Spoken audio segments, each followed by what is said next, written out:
फिर से आपका स्वागत करता हूं। कुछ नए सवालों के साथ फिर से मैं हाजिर हूं। चलिए तो स्टार्ट करते हैं। भी मैंने आपको क्वेश्चन नंबर 6 तक करवा दिए थे। क्वेश्चन नंबर 7 है आपका, क्या कह रहा है कि एक पासे को उछाला जाता है थ्रू अ डाइस, तो उसमें कितने सैंपल स्पेस होते हैं? 6, यानी कि उसको उसमें इतने ये सैंपल स्पेस मैंने ब्रैकेट में लिख दिए। टोटल सैंपल स्पेस 6 होते हैं एक डाइस में। ठीक है, 2 इवेंट है। 2 इवेंट क्या कह रहे हैं? की इवेंट जो है वो कह रहा है कि घटना 3 का अपवर्त है, मतलब मल्टीपल ऑफ 3, मतलब 3 का पहाड़ा। ठीक है, और एफ क्या कह रहा है? घटना सम संख्या है। ठीक है, इवेंट इज इवन नंबर। तो इनको कैसे लिखेंगे हम? ई को कैसे लिखेंगे? ई को लिखेंगे हम तब लिख देते हैं, यानी देन। ठीक है, स्टेप बाय स्टेप लिखना है आपको पूरे क्वेश्चन। बोर्ड में अपना स्टेप ही काम, प्रत्येक स्टेप का नंबर मिलता है एमपी बोर्ड में। ठीक है ना। तो ई क्या हो गई? घटना 3 का अपवर्त है, मतलब 3 का पहाड़ा। तो 3 का पहाड़ा कहां तक? 6 तक। तो एक 3 और ये 6, तो 3 6 हो जाएगा 3 का अपवर्त। और एफ घटना क्या कह रही है? इवेंट इज इवन नंबर, मतलब कि घटना सम संख्या। तो सम संख्या इसमें पूरे 6 में कौन कौन सी है? 2 4 और 6। तो ये लिख देते हैं अपन 2 4 और 6। अब यानी कि नाउ क्या लिख देंगे? इन दोनों का common, E intersection F. E intersection F यानी इन दोनों में कॉमन क्या है? ये 6, तो लिख देंगे 6। ठीक है ना। अब देखते हैं इनकी प्रोबेबिलिटीज। तो इसलिए पीई कितनी हो जाएगी? पीई हो जाएगी, 2 इवेंट है और टोटल इवेंट 6 है। ठीक है, तो फेवरेबल अपॉन टोटल, 2 1 2 2 3 6, यानी कि 1/3, कॉमा पीएफ। इसमें फेवरेबल कितने हैं? यानी कि अनुकूल परिणाम 3 है। देखो 1 2 3, कितने परिणाम है? 3, 1 2 3। तो ये नहीं कि 2 4 6 और 6 12, ऐसा नहीं, ये टोटल काउंट किए जाते हैं। ये देखिए, ये नाम है, 2 आना नाम है।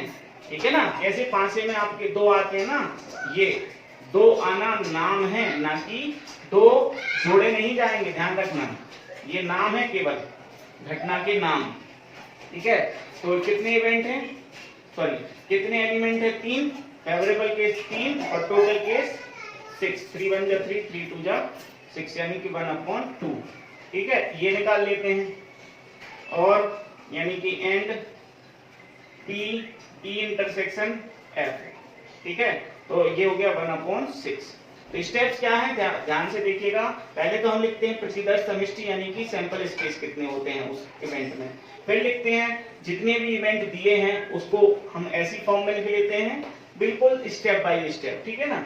और उसके बाद उन इवेंट को हम, उनके एलिमेंट्स कितने हैं वो उस फॉर्म में लिख देते हैं। ठीक है ना। ई के एलिमेंट 2 हैं और एफ के एलिमेंट ये 2 4 6 हैं। ठीक है ना, तो उनकी फॉर्म में लिख देते हैं। फिर इनके बाद इनकी निकालते हैं प्रोबेबिलिटी। ठीक है ना, नंबर निकालना हो तो नंबर निकाल के फिर प्रोबेबिलिटी निकाल दो, favourable upon total.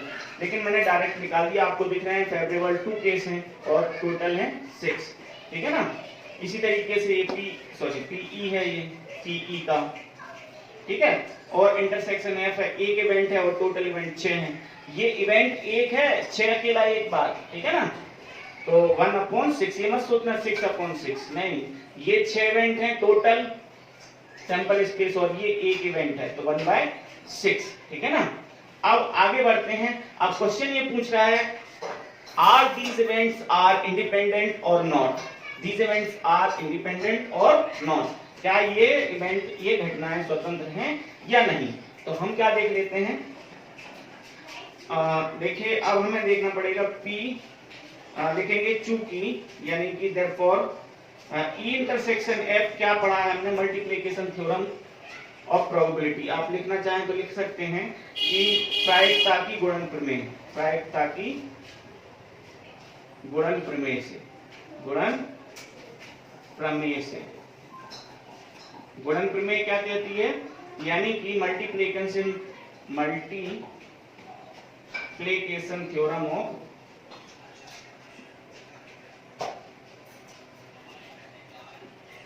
Multiplication theorem of probability. ठीक है, मल्टीप्लिकेशन थ्योरम ऑफ प्रोबेबिलिटी, ये इसको इंग्लिश में हिंदी। तो क्या कहती है मल्टीप्लिकेशन थ्योरम? इवेंट कैसे हैं अपने?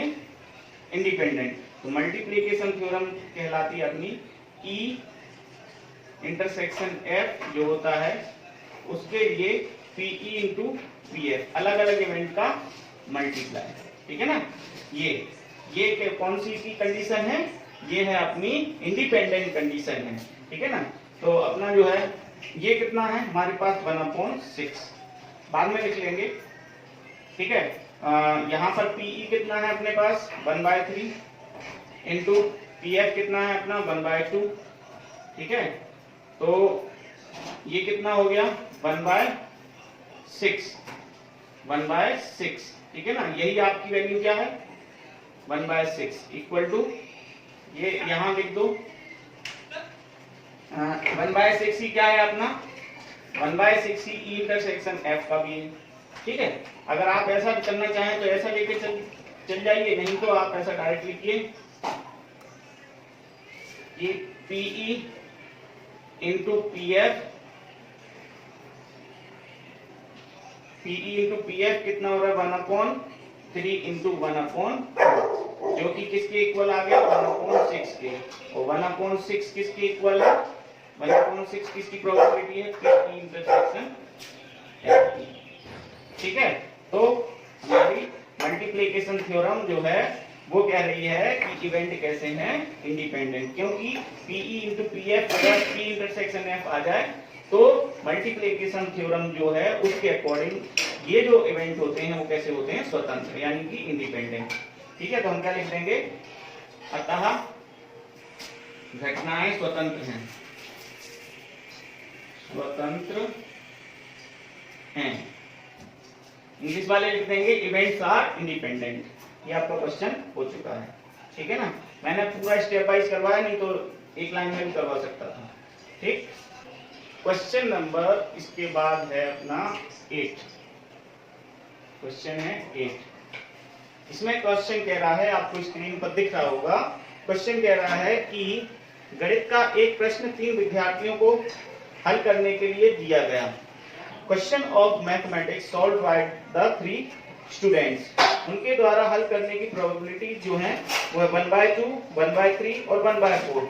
यदि वे सभी हल करने का प्रयत्न करें तो प्रश्न के लिए किए जाने की प्रायिकता ज्ञात कीजिए। कहने का मतलब है 3 लोग हैं, ठीक है। तो माना कि विद्यार्थियों को हम ABC बोल देते हैं ना, विद्यार्थी जो हैं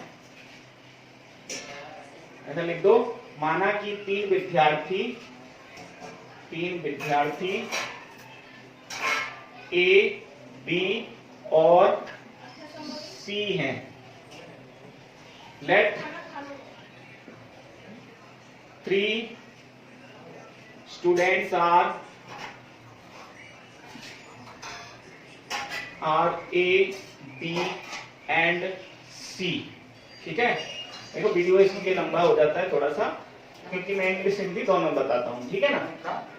तो आगे इसमें क्या कह रहा है, तो पीए क्या है तब, यानी कि देन, ऐसा लिख दो कि गिवन, क्योंकि क्वेश्चन में लिखा है ना क्या, इसको दिया है क्या है, क्वेश्चन में क्या लिखा है, क्वेश्चन में लिखा है कि ये जो पहला स्टूडेंट है उसको सॉल्व करने की प्रोबेबिलिटी है 1/2 और दूसरा स्टूडेंट सॉल्व करता है तो उसकी प्रोबेबिलिटी है 1/3 और तीसरा स्टूडेंट जो है वो सॉल्व करता है तो उसकी प्रोबेबिलिटी कितनी है, PC है अपनी 1/4, ठीक है ना, तीसरे स्टूडेंट की सॉल्व करने की प्रोबेबिलिटी। अब ध्यान रखना, प्रोबेबिलिटी मतलब होता है पॉसिबिलिटी, यानी कि संभावना, प्रायिकता मतलब संभावना। तो संभावना ये जरूरी नहीं है कि तीनों के तीनों सॉल्व कर पाए, तीनों के सॉल्व करने की प्रोबेबिलिटी मतलब तीनों में से कोई एक सॉल्व करवाए। ध्यान रखना, देखिए पहला कर सकता है, दूसरा मतलब कम से कम एक विद्यार्थी को सॉल्व तो करना ही होगा। तीनों के सॉल्व करने की प्रोबेबिलिटी मतलब ये है कि तीनों में से तीनों के तीनों सॉल्व नहीं कर सकते, हो सकता है कि तीसरा सॉल्व ना कर पाए, दूसरा सॉल्व ना कर पाए, हो सकता है पहला कर दे, यानी कम से कम एक करे। ऐसी कंडीशन में ध्यान रखना कि तीन चीजें अगर एक साथ है, तीन इवेंट की होने की प्रोबेबिलिटी अगर एक साथ है, तो ध्यान रखना उस समय हम क्या लगाते हैं, कम से कम एक घटना के घटित होने की प्रायिकता, और कम से कम एक घटना के घटित होने की प्रायिकता यानी कि minimum 1 probability of an event. तो क्या होता है, इसको हम कैसे लिखते हैं, तो हमें इसको लिखेंगे कि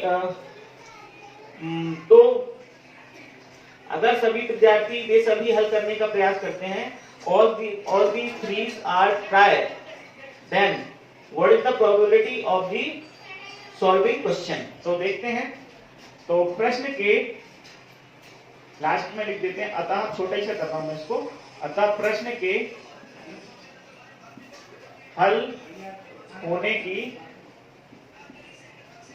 प्रायिकता यानी कि probability of solving question, probability of solving question या probability of the solution, ठीक है। क्या हो जाएगी, इसको हम बोल देंगे PE, ठीक है। तो PE इक्वल में क्या लिख देंगे, इसको लिखते हैं 1 माइनस PA, ठीक है, और इसके साथ मल्टीप्लाई कर देते हैं 1 माइनस PB और 1 माइनस PC, ठीक है। यानी कि 1 माइनस पहले के घटित ना होने की प्रोबेबिलिटी, 1 माइनस पहले दूसरे के घटित ना होने की प्रोबेबिलिटी, 1 माइनस तीसरे के घटित ना होने की प्रोबेबिलिटी। मतलब कि तीनों में से किसी एक के होने, कोई एक सॉल्व कर सकता है, उसकी प्रोबेबिलिटी होती है। तीनों एक साथ सॉल्व करते हैं तो उसकी प्रोबेबिलिटी कैसी होती है, 1 माइनस पहले की ना सॉल्व करने की इंटू दूसरे की ना सॉल्व करने की इंटू तीसरे की ना सॉल्व करने की। ये याद रखना। अगर आपको इसको डिटेल्स में समझना है तो मैं इसको डिटेल्स में समझा सकता हूं, लेकिन अभी क्वेश्चन हम कर रहे हैं, ठीक है ना। कैसे करते हैं, तीन इवेंट्स के एक साथ होने की प्रोबेबिलिटी क्या होती है, 1 माइनस पहले इवेंट की ना होने की प्रोबेबिलिटी, दूसरे इवेंट की ना होने की प्रोबेबिलिटी इंटू तीसरे इवेंट की ना होने की प्रोबेबिलिटी। तो यहां पर 1 माइनस पहले इवेंट 1 माइनस 1, पीए कितना है 1/2, 1 माइनस पीबी कितना है 1/3 और 1 माइनस पीसी कितना है 1/4, ठीक है। तो इसको सॉल्व करेंगे, 1 माइनस इसमें से ये कितना हो जाएगा 1/2, एक में से आधा जाएगा 1/2, 3 बन जाए 3 में से बन जाएगा कितना 2/3 इनटू 4 बन जाए 4 में से बन जाएगा 3/4, 3 से 3 कैंसिल आउट, 2 से 2 कैंसिल आउट, इधर कितना बचा ऊपर 1 माइनस 1/4, 1 माइनस 1/4, 4 बन जाए 4 और में से बन जाएगा तो कितना बचेगा 3/4। ये इसका आंसर आ जाएगा। मतलब तीनों स्टूडेंट्स को एक साथ सॉल्व करने की प्रोबेबिलिटी, मतलब तीनों ट्राई करते हैं, तीनों में से कोई एक तो कर लेगा। प्रायिकता मतलब होता है कि संभावना जरूरी नहीं कि पूरे ही सॉल्व कर लेंगे, कोई एक के सॉल्व करने की प्रोबेबिलिटी, ठीक है ना। तो किसी एक के सॉल्व करने की प्रोबेबिलिटी को हम ऐसे करते हैं, प्रश्न को हल करने की प्रोबेबिलिटी इक्वल टू, यहां पर लिखना पड़ेगा किसी इक्वल में, या यहां लिख लो किसी एक द्वारा हल करने की प्रायिकता, ठीक है। यानी कि प्रोबेबिलिटी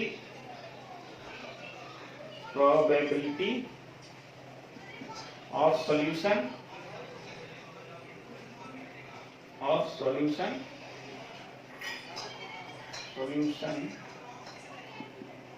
by any one या each of them, ठीक है, each of them,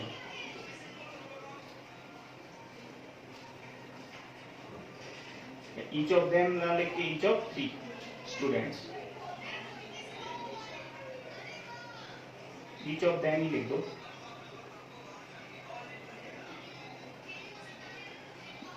ठीक है ना। ये आपकी हो गई।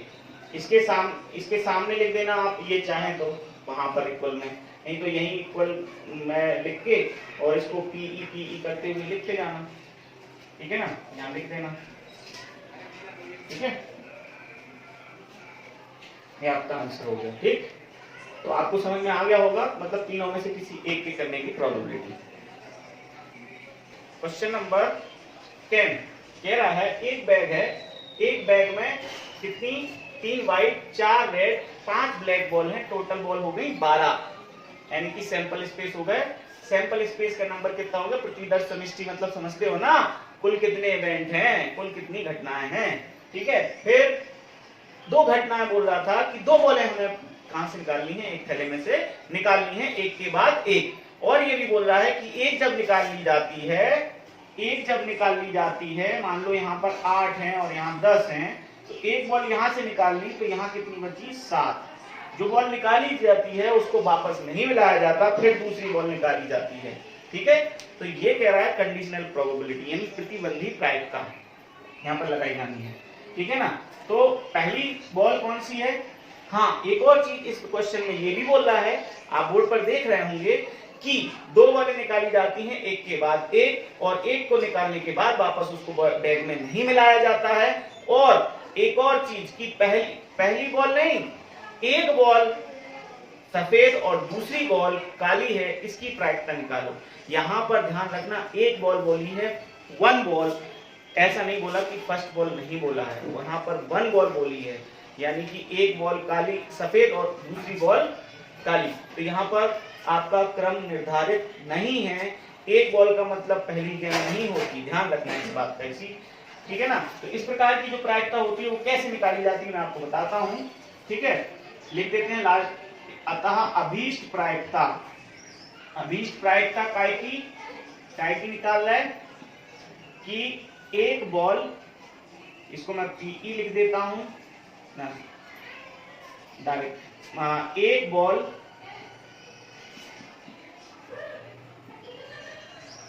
सफेद और दूसरी बॉल, या यहां पर लिख दो कोई एक बॉल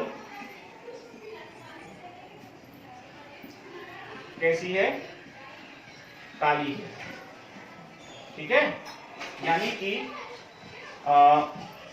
hence फाइनल प्रोबेबिलिटी, ठीक है। इसको पहले अपन लिख देते हैं, फिर अपन इंटरसेक्शन वगैरह लगा लेंगे।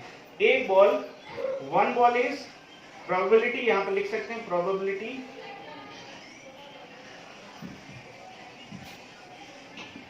Of 1 ball is white and other one is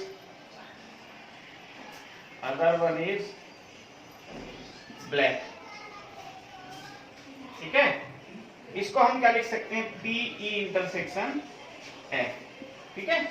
ठीक, तो यहां पर ध्यान रखना ऑर्डर फिक्स नहीं है, एक बॉल सफेद है और एक बॉल काली है, तो यहां पर ऑर्डर फिक्स नहीं है। तो इस प्रकार से हम कैसे निकालते हैं, इस प्रकार की प्रोबेबिलिटी हो सकता है पहली बॉल सफेद हो और दूसरी बॉल कैसी हो, काली। तो काली की F बताया हमने, F इवेंट है, और ये हो सकता है पहली बार में काली निकल जाए, दूसरी बार में क्या निकल जाए, तो इसको ऐसे निकालेंगे।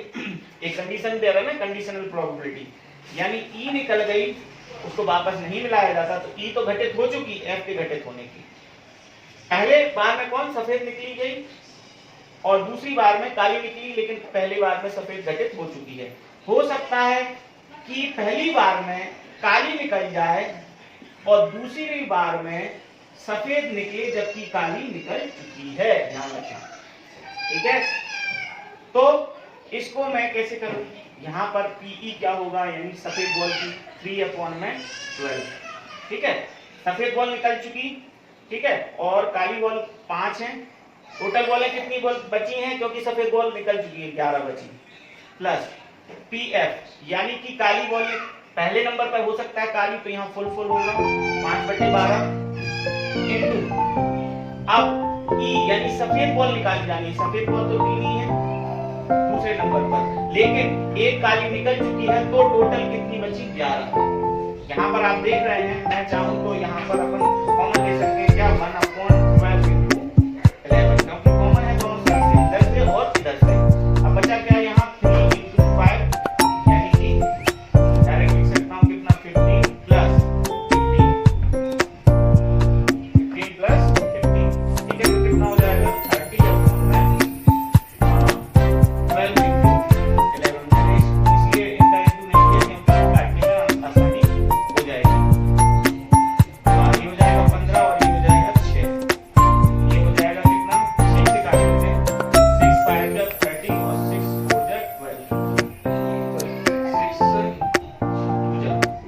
12 और 6 5 जा हो जाएगा 5/22, ये इसका आंसर है, ठीक है। समझ में आ गया होगा क्या किया मैंने, ज्यादा आपको एलसीएम